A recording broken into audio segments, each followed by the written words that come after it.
it just broke me. What a moment. It almost breaks me just watching it. I mean, the feeling in the chamber was just incredible, and the entire public gallery stood and clapped and cheered as well.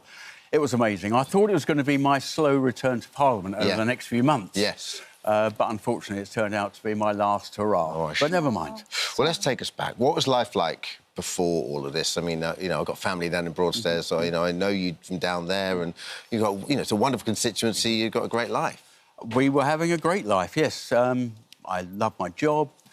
Cotty is a community pharmacist. She was working from time to time. We've got a most gorgeous daughter.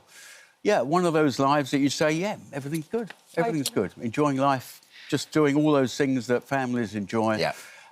Day to day, not realising what was around the corner. Idyllic. And in September, I mean, your life got turned upside down. Craig, can you just talk us through what happened? Because you weren't quite feeling well, but you didn't actually feel like you needed to go to hospital at the time, did you? No, not at all. I mean, I was at work on the 27th of September, normal day, feeling a little bit unwell, but, just like you do. Don't think much of it. We were due to go on holiday the next day, so I came home from work, went to bed a bit earlier than I would normally because it was one of those early morning flights, and, felt OK. And was violently sick during the night. But even then, I thought, well, who knows? Could be a bit of anything. We all get that from time to time. Didn't think anything more of it. And it was Cotty, really, in the early morning. I just recognised that I was as white as a sheet. Well, I was doing tests for blood pressure and all that. That was all fine.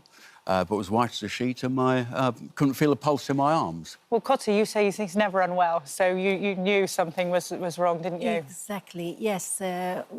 Craig wanting to go to bed is not something Craig usually does, even when in the past he had flu, he had just a common cold. And the night before, an evening before, he wanted to go to bed and he fell asleep, obviously, after taking the obvious what we all would do, paracetamol or ibuprofen. And I kept checking on his temperature because he should be either too low, too high, but it was just absolutely perfect. And we woke him up about 8:30 when Olivia was ready to settle in bed, just to say night-night. And by then I saw that again, he's just really not perking up here. And he just wanted to sleep, which is, again, not Craig. Right. And later on during the night, he was sick, but he was able to walk unaidedly. And once he was sick, he felt better. And then in the morning, when second time he vomited, I just looked at him and he just really didn't look well. And that's when I knew that it's time to call. And Katie genuinely saved your life, didn't she? Oh, without doubt. Yeah, without doubt. I mean, I was doing, I suppose, what men... We're not very good with colds, are we? But I was doing that. Oh, I'll be all right. No, I'm fine. You probably did think you'd be all right then. Well, you would. I mean, it's just one of those things. Yeah. You're often sick or eating something a bit strange or, got a bit of gastric flu or something. Nothing unusual. Certainly didn't think it would end up like this. So how did it escalate so quickly? Like, what happened? Well, I don't know. Usually you get a few days with sepsis. You get a few days where you're feeling increasingly unwell, and that's actually going to be part of my campaign to make sure that people do recognise that this might be coming on. But for me, it was just too quick, too deep and too fast. And after going to hospital, I think I hit what you call the Goldilocks zone. If I'd gone earlier, I think they'd have said, you're not really unwell enough to be here. Sent you home, kind of thing. Would have gone home. And if I'd gone later, well, I probably wouldn't have gone later. I think I'd have been dead. Yeah. So I hit the Goldilocks zone where I arrived at the hospital, and within, I think, about half an hour, I turned a very strange blue. I'm trying to think of it. It's like blue like your trousers, almost. Ears, everything. And they recognised this is a septic shock that I was going into, and then taken to recovery, put into sedation, coma, and then Cotty would remember the rest. I'm out for the next 16 days, kidneys packed up, liver failing, the classic going downhill, possibly towards death. Cotty, you must be making... reconciling that in your head, like, he's not going to make this. And,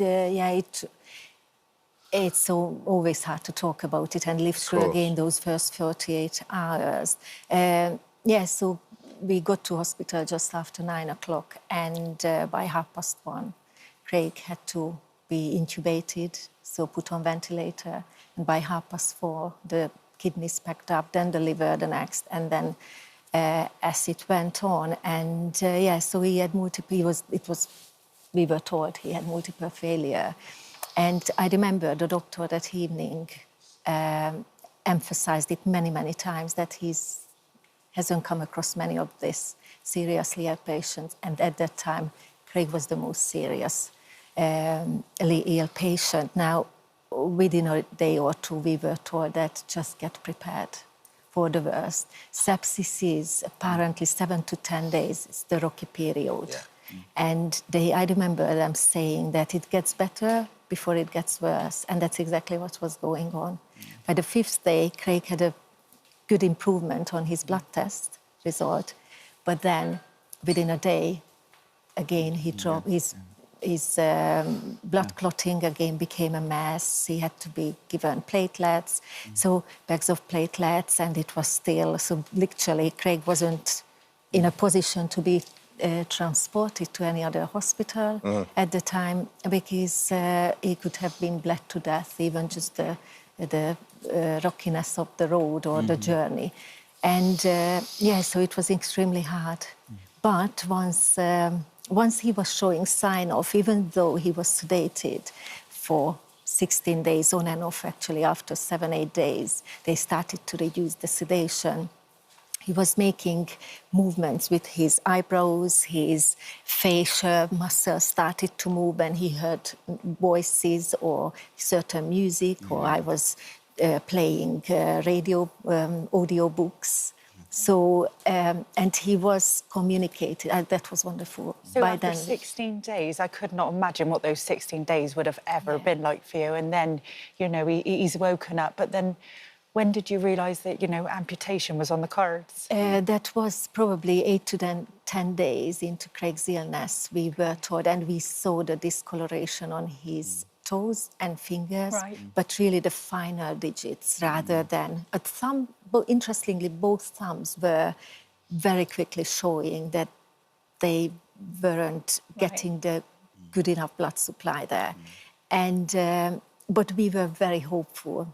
We thought the body is fantastic. It can find other It's extraordinary, runways. isn't it? How durable the body is. Yeah. I mean. Well, it is really, yeah. But obviously, it did do a lot of good work, but not good enough to save. I mean, I don't remember anything till I woke up in St Thomas's sort of 16 days later. And I think Cotty was trying to not give me my glasses, so I couldn't see the state of my hands and feet. But you know, when I did, I could see that they were failing badly. They were black. And, I mean, the most odd plastic. It's like hitting a plastic, like your mobile phone case. It was really strange. And they started to look like Pharaoh's hands. You just dug them out of the desert. They were looking drier, desiccated, clawed, and I knew these were gone. You seem so resilient to this whole thing. There's not an ounce of self-pity. Well, I suppose do you know what kept me going at times? When I didn't know anything about the 7th of October goings-on in Gaza, and I was away with the fairies at that time. But when you did read bad stories about dreadful human suffering, it made me, fun enough, feel better. Because I thought, well, actually, I'm not so bad. I'm still alive. OK, I might lose a few bits, but I've still got a life and a family. So, funny enough, the worse the news I was reading, the better I was feeling, which was a strange place to be. You've got a totally different outlook on life now, you know, with everything you've been through. And, Craig, it is so amazing to see you so positive. I mean, you're even in the House of Parliament cracking jokes. It was just incredible to see. What's next for you? Well, that's a very big question, really. I mean, sort of jolted into making a decision last week. I was hoping that was going to be a start back to Parliament, and we'll see where we got to in October, November, when everybody expected the election to be. Perhaps I was kidding myself that I'd have been ready for it, but at least I had a few more months to mull it over, more rehab, get used to the prosthetics. I've only had this a week. But I had to make a decision. It's only fair for my constituents, fair for my association, and I think fair on the family, really, because elections are hard work. They really are full-on hard work. And obviously, you know, it's going to be a tougher election. Not like 2019, but... and actually being an MP is tough. People often think... How many working hours? 80? Oh, 80 hours, yeah. I mean, it's not all sitting on the terrace drinking champagne. I don't remember when I did that last. It is a lot of hours, and then you've got work in the constituency and everything else. A lot of time, and it's quite strange. I've seen more of my daughter over the last 4 months than I have over the last 4 years. And You've got to things take like your that blessings, I guess, haven't puts you? things into perspective. Yeah, a little yeah, bit. for sure. Yeah, We get really some does. pretty incredible people on this sofa, but your outlook, I mean, this only happened, you got struck down in September, and your outlook on life after everything you've been through is absolutely marvellous. Well, I suppose it would be very easy to sort of disappear into a pit of despair, but you think, well, what's the point in that? Number one, I'm alive. Yeah. And number two, you mustn't dwell on what you can't do. You need to rejoice in what you can do. And every day you find you can do something different. I mean, I've got my Bionic arm on here, and I'm getting used to that one.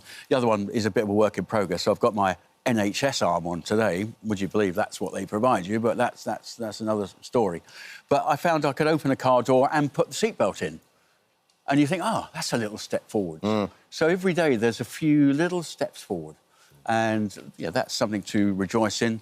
Then I wake up with this lovely woman and my lovely child every morning. So lovely. So that's it. Oh. It's all worthwhile. Thank you for sharing your story with us. Yeah, Thank you for visiting our This Morning YouTube channel. We upload new content every day, so go ahead, hit that subscribe button. You don't want to miss out, and we'll see you in the morning.